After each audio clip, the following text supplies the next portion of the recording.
Are you ready 啊？咁我哋一陣間如果係有個 Q&A 嘅時候，都可以探討下。咁亦都好彩咧，就係佢頭先所講嗰4種反應之外咧，仲有我哋第5種。咁就所以今日咧先至會有呢個論壇，就係話咧我哋都有同事咧係睇到而家個形勢咧，就覺得係需要站出嚟係力挽狂瀾。咁亦都好希望咧，就係其他嘅院校嘅同事都越嚟越多人係 join 嚟嘅。咁亦都係我哋亦都跟住咧就係除咗我哋香港嘅情況之外咧，當我哋話緊 academic freedom， 有啲人而家係會唔同嘅演繹，或者甚至講學術自主，院校自主，就有啲人話喂你攞公帑嘅喎咁我哋咧就睇咧就係海外啦所謂或者係外國嘅情況，又點睇 academic freedom， 同埋咧就係有冇一啲所謂係存在咗係我哋作為即係教職員係可以幫手一齊去 examine 一下。Okay, our next speaker will be T�岌。He is also from Baptist University, but also from the US, colleague from US also. So he is our external influence, so to speak. 咁我哋而家請海外勢力嘅 Elton 同我哋咧亦都講講咧，就喺美國嘅一啲嘅情況。Thank you very much. What I'm going to try to do today is to put the issues of academic freedom and institutional autonomy in some sort of historical context. Events do not happen in a vacuum, and similar debates over academic freedom have happened elsewhere in the past. And it's worth contrasting some of the more ridiculous things that have been said in the media over the past few weeks with some of these previous debates. So specifically, I'd like to address 2 myths that have been knowingly or unknowingly perpetuated, occasionally by people at this very university. A few weeks ago, the Ming poll took the unusual step of running an op-ed in English by Dean Chris Webster of the School of Architecture here. And he seemed to suggest in that op-ed that universities are necessarily beholden to the religious or political agendas of their funders. And at about the same time, a piece appeared in an English language newspaper written by a gentleman who claimed to be teaching at this university, but apparently is now teaching at Tsinghua, which is, as you know, a renowned bastion of academic freedom, suggesting that the government can and should use every institutional advantage it has in higher education. So that's the first one. And there is some sort of precedent, as it were, for this. Lord Sutherland's report, prepared for the University Grants Committee in 2002, said something very similar. Of course, it was prepared for the University Grants Committee, so one might expect it to say that, of course, the funders have a right to control the agenda. And that is indeed what the report suggests. The second myth is that academic freedom is only a concern, really, to those liberal hippies in the arts and humanities. It's nothing to do with the hard sciences or engineering or medicine or anything like that.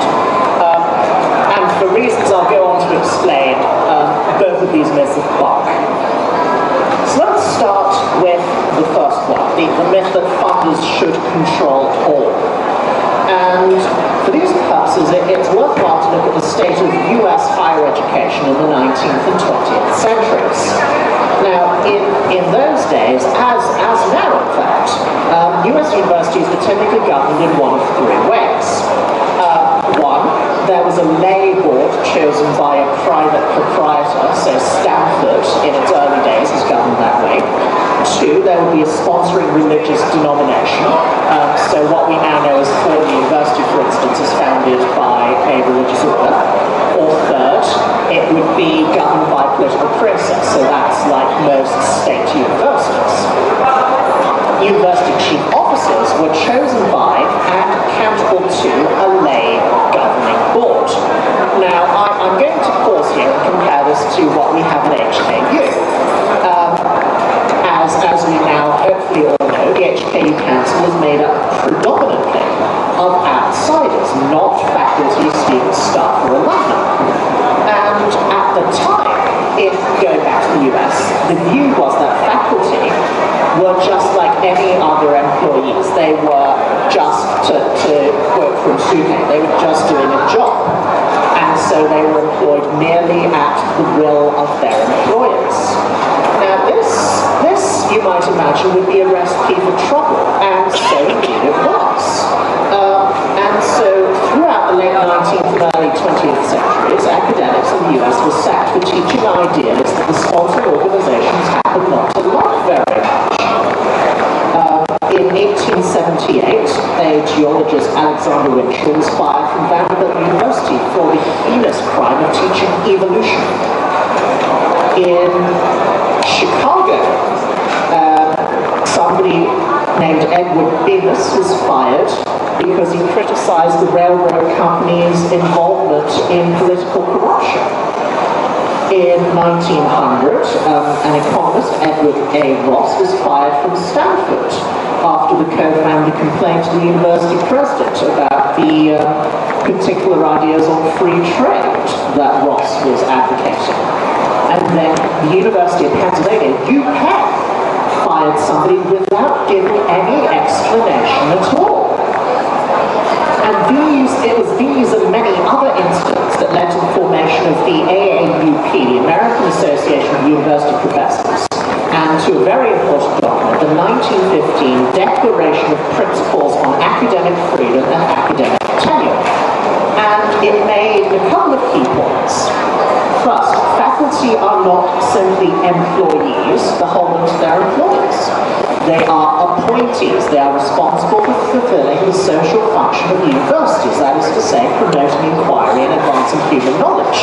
Now that's like the appointment of judges. Of course, judges are appointed by a process that is ultimately political, but nobody seriously suggests that politicians should be regularly intervening in how judges decide their cases, and so too with academics. Second point, academic freedom is the freedom to pursue the scholar's profession. Right? It is a profession, it is subject to its own internal standards, and those standards are typically enforced by mechanisms like peer review.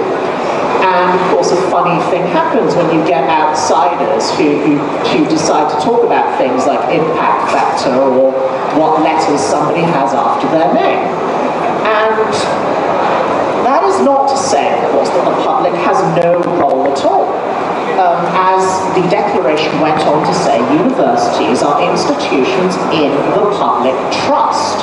And the declaration distinguished these from what it called proprietary institutions, which were designed for the dissemination of doctrines that were prescribed by the donor or founder. I see that time is running short here, so I won't quote the declaration verbatim.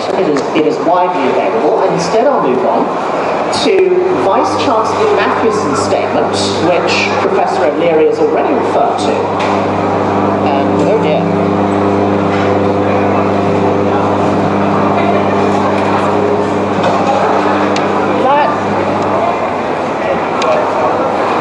That statement referred to 9 of the most highly cited scientific researchers last year coming from HKU.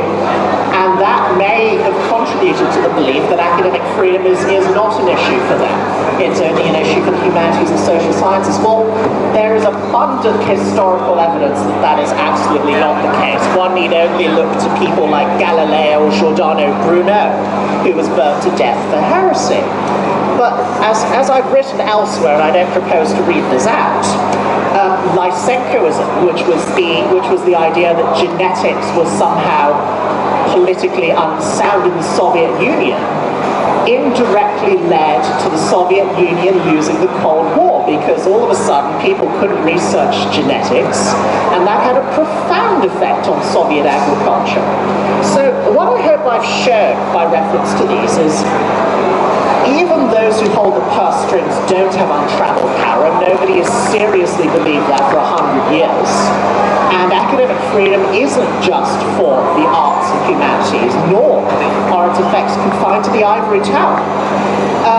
And if anything, it was that, the absence of academic freedom, that decided the Cold War in the West's favor.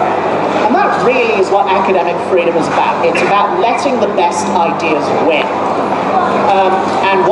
conclude with is that academic freedom was hard fought for, even in Europe and in the US and elsewhere.